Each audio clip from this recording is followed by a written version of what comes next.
विशाला नगरी बद्री विशाल से 4 कुमार सनक, सनंदन, सनातन और सनत कुमार, ये 4 कुमार नीचे की ओर आ रहे हैं। इतने में नारद जी महाराज रास्ते में दिखाई दिए।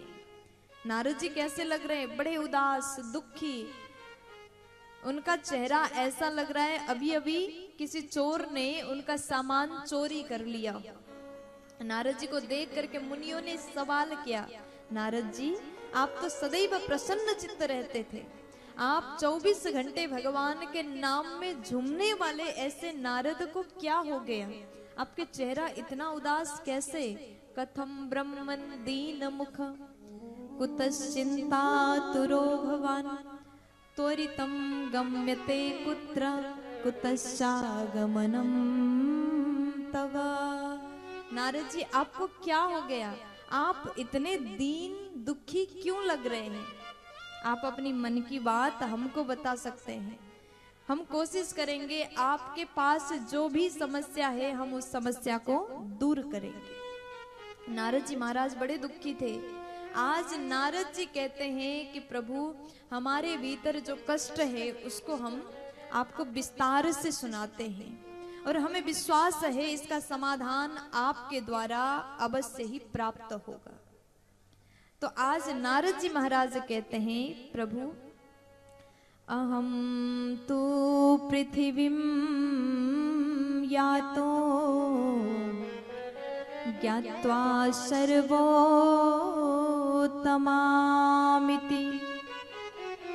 पुष्करं च प्रयागं च काशीं गोदावरीं तथा। आज देवर्षि नारद जी कहते हैं पृथ्वी में बड़े बड़े तीर्थ स्थल हैं, ये जान करके हम धरती में भ्रमण करने लगे। कहाँ गए?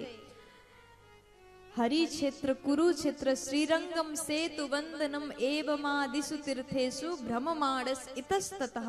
बड़े बड़े तीर्थों में हम गए, लेकिन हर जगह जाने के बाद मुझे लग रहा था तीर्थों में शांति होगी, लेकिन तीर्थों में शांति नहीं थी।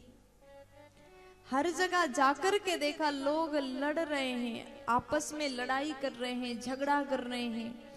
धरती में कहीं पर जाकर के हमको शांति नहीं मिली। इसी बात से हमको दुख हो रहा है। काशी, प्रयाग, बड़े बड़े तीर्थों में नारद जी महाराज गए, लेकिन शांति कहीं पर नहीं। सबसे ज्यादा कष्ट इस बात का हो रहा है, नारद जी कहते हैं सत्यम नास्ति तपः शौचम दया दानम न विद्यते उदरम भरिणो जीवा बराका कुटभासिणः। धरती पर कहीं पर जाने के बाद शांति नहीं, और इसका कारण क्या है? लोग सत्य को भूल गए। अगर आपने अपने जीवन में झूठ बोलने का आदत बना लिया, आप अपने जीवन में सत्यता का पालन नहीं करते, छोटी छोटी बात पर झूठ बोलते। आपके माँ ने कहा बेटा कहाँ है, तो आप कह रहे हैं बगल में पास में है, लेकिन आप कहते हैं कि आज तो मैं घर नहीं आऊंगा क्योंकि बहुत दूर गया। जबकि पास में ही दोस्तों के साथ में बैठ करके पार्टी कर रहे हैं, खा रहे हैं, खेल रहे हैं, नाच रहे हैं, लेकिन माँ को झूठ बोल रहे हैं। अगर आप सत्य बोलते तो भी माँ आपको कुछ नहीं बोलती। दोस्त के साथ है, अच्छी बात है, लेकिन हम जहां झूठ नहीं बोलना वहां पर भी झूठ बोलते हैं।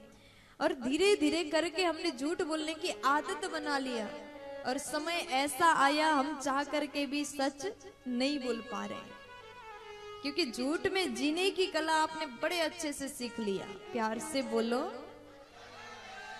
जोर से बोलो ना। सत्यम नास्ति तपः शौचम। देखो, मनुष्य सत्य नहीं बोलता, तपस्या का उम्मीद कैसे कर सकते हैं? तपस्या नहीं है, शौचम यानी पवित्रता नहीं है, दया दानम न विद्यते, हमारे भीतर दया का भाव नहीं और दान का भाव नहीं। किसी का मृत्यु भी हो जाए तो हमें कष्ट नहीं होता। आप रोड में चल रहे हैं और आपने देखा आपके आंखों के सामने किसी का एक्सीडेंट हुआ, तुरंत मौत हो गया, फिर भी आंख से आंसू नहीं निकला। क्यों नहीं निकला? भीतर दया नहीं है, दया भी खत्म हो चुका है। दानम न विद्यते, दान की भावना नहीं है। आज के मनुष्य क्या कर रहे हैं? तब नारद जी कहते हैं उदरम भरिणो जीवाहा बराका कुटभाषिण, केवल अपने पेट को भरने के लिए काम कर रहे हैं। संसार के लोग सोचते हैं हमारे घर में धन कैसे आएगा, पेट कैसे भरेगा, कमाई कैसे होगा, बिजनेस कैसे अच्छा चलेगा, दिन रात इसी में लगे हुए हैं। लेकिन कभी भी हम दूसरों के भलाई के लिए सोच नहीं रहे। इसलिए नारद जी कहते शांति कहीं नहीं।